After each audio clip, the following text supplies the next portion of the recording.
नमस्कार दोस्तों, मैं हूं अजय श्रीराम तिवारी। कैसे हैं आप सब लोग? उम्मीद करता हूं कि बहुत अच्छे होंगे। दोस्तों, आप लोग तो बहुत अच्छे होंगे, लेकिन मुझे थोड़ी चिंता हो रही है ध्रुव राठी की। हमारा एक बहुत अच्छा यूट्यूबर भाई है जो आजकल सदमे में है। अभी सदमे में होगा एक्चुअली। ये 23 तारीख का जो रिजल्ट आया है महाराष्ट्र का, चुनावी रिजल्ट जो भी आए हैं, उसकी वजह से जो उन्होंने एक रात में मिशन स्वराज का सपना देखा था वो बहुत भयंकर तरीके से टूटा है। खन्न खन्न की आवाज़ हमारे कानों तक गूंजी, समझ लीजिए आप। ऐसा लग रहा था कांच नहीं, सीधे लोहे की अच्छी अच्छी जंजीरें टूट रही उधर। और उस खनखनाहट की आवाज़ को बर्दाश्त नहीं कर पाए, पूरे कान वने से दबा के और आंख में स्लीपिंग पैड लगा के वो सोए हुए हैं या सदमे में हैं। आइडिया नहीं है मुझे, कई दिनों से दिखे नहीं है, मतलब 2-4 दिन तो हो गए अभी। तो उनका कोई अभी तक कंटेंट मैंने देखा नहीं है, तो थोड़ी चिंता व्यक्त करना ज़रूरी है। क्योंकि हमारे यूट्यूबर भाई है, उनका सपना था, सपना साकार नहीं हुआ। ध्रुव राठी जी, कोई दिक्कत नहीं है, आप परेशान मत होइए। आपका सपना, अगर ये ऐसा सपना देखेंगे वन नाइट वाला, तो जीवन भर साकार नहीं होने वाला है। और आप अपने जो आपके सब्सक्राइबर हैं वो भी इंडियन ही है, आप समझिए। फॉरेन का कोई सब्सक्राइबर नहीं है कि आपका कंटेंट सब्सक्राइब करके। और मैंने जैसा कि बोला था ना कि हर इंडियन के दिल में एक कोने में या एक जगह पे देश का एक ऐसा पार्ट होता है जो कभी मरणोपरांत नहीं निकलता है, और आप भी नहीं निकाल पाएंगे।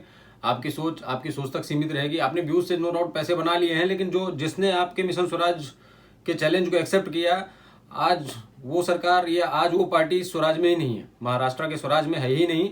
ये सिर्फ आपकी बदौलत है, आपकी मेहरबानी है। एक हमारे राहुल गांधी जी हो गए, जिस पार्टी में उन्होंने हाथ रख दिया, ये समझ लीजिए उस पार्टी का पूरा करियर चौपट हो गया।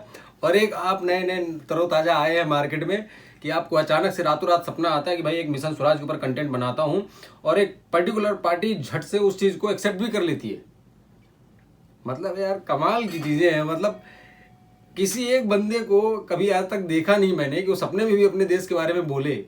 रियल में तो कभी बोलता ही नहीं है देश के बारे में, देश की भलाइयों को कभी गिनाता ही नहीं है। उसको कभी फॉरेन पसंद आता है, कभी फॉरेन की ट्रिप, और कभी रशिया, कभी रूस, कुछ और, मतलब दुनिया भर की चीज़ें पसंद आती है। लेकिन अपने देश की कोई भी चीज़ें पसंद नहीं आती जिस मिट्टी में पैदा हुआ है या जिस मिट्टी को वो खा के बड़ा हुआ है, पला बड़ा है।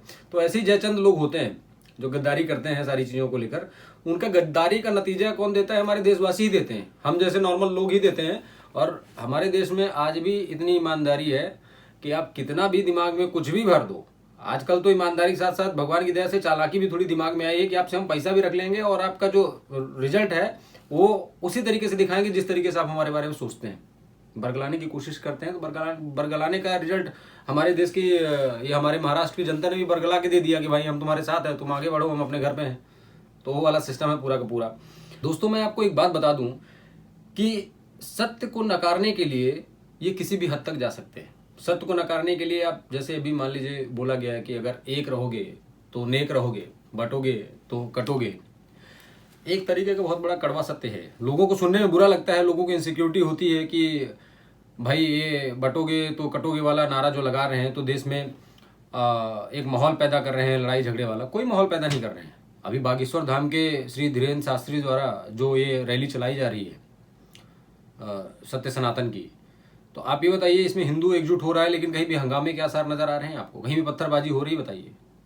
पुलिस का कोई कार्य होता है, कोई भी चीजें होती है, उसमें कहीं पत्थरबाजी होती नहीं होती। मैं किसी वर्ग समुदाय के लिए स्पेशली नहीं बोल रहा हूँ, लेकिन कुछ लोग ऐसे हैं, ऐसी मानसिकता वाले लोग हैं कि सत्य को नकारने के लिए ये कुछ भी कर सकते हैं, किसी भी हद तक जा सकते हैं। और तो और मैं आपको बताऊं, अभी सत्य को नकारते हुए ही, जैसे ध्रुव राठी को रात में सपना आया मिशन स्वराज का, तो उन्होंने इस सत्य को नकार दिया कि अब महाराष्ट्र की जो जनता है वो चेंज हो चुकी है। उनको लगा कि भाई हमारे पास, हमारे वीडियोस देखते हैं, हमारे कंटेंट को देखते हैं, 2.5 करोड़ सब्सक्राइबर है हमारे, हम कुछ भी कर सकते हैं, दिखाते हैं अभी मिशन स्वराज बना के। और एक पार्टी को लालच आया कि हो सकता है कि इसके कहने पर 2.5 करोड़ वोट हमको मिल जाए तो हमारी पार्टी अच्छी खासी मजबूत बन जाएगी, मजबूत पार्टी। लेकिन उसका रिजल्ट, उसका नतीजा क्या है? शून्य बटे सन्नाटा। हमारे गांव में जब हमको पढ़ा लिखा जाता था, जो हमारे मैथ के टीचर होते तो वो शून्य बटा सन्नाटा बोलते, तुम्हारा नॉलेज शून्य बटा सन्नाटा है।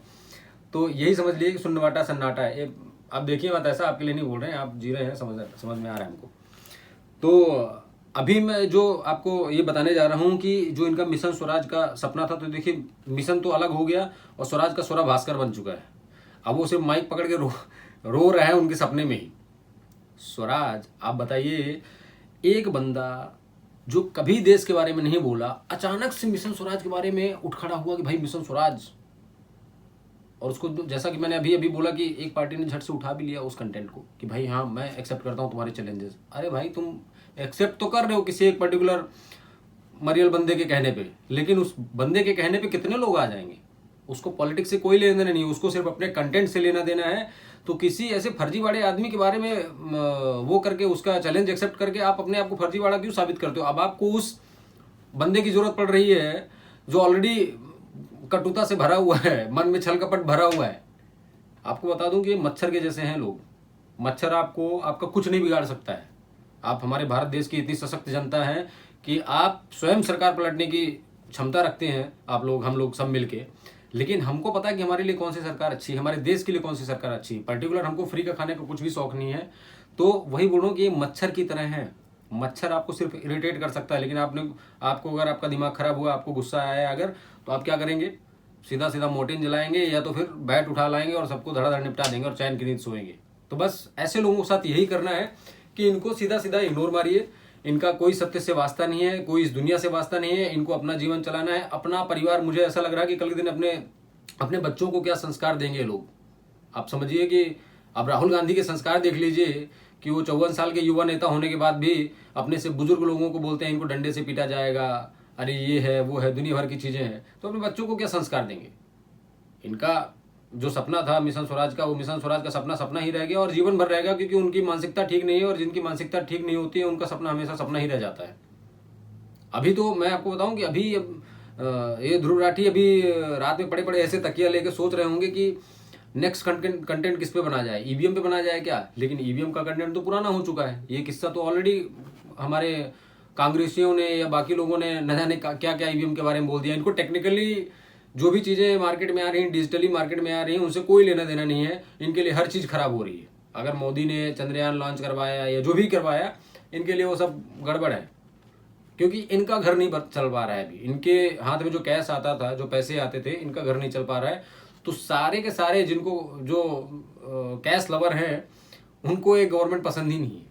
और मैंने देखा कईयों को बात करते हुए, आज तो मैंने एक जगह एक मीटिंग पे गया था मैं, तो मैंने देखा कि एक नॉर्मल आदमी है जिसके जेब में 100 रुपए 200 रुपए होगा और वो बोल रहा है कि 132 तो 32 पूरी सीट जीत गए। मतलब उसको इतना बड़ा सदमा लगा है जैसे कि उसका करोड़ों का नुकसान हो गया हो। समझ लीजिए करोड़ों का बिजनेस उसका डूब गया हो। तो वही है कि करना धरना कुछ नहीं है, बैठ के फ्री ऑफ कॉस्ट खाना है। तो ऐसे लोगों के लिए कोई जगह नहीं होनी चाहिए, मेरा मानना ये है। दोस्तों, किसी की बातों पे मत जाइए, अपना कार्य करिए और अपने देश को सशक्त बनाने के लिए एक अच्छी सरकार चुने, जैसा कि अभी आपने चुना है।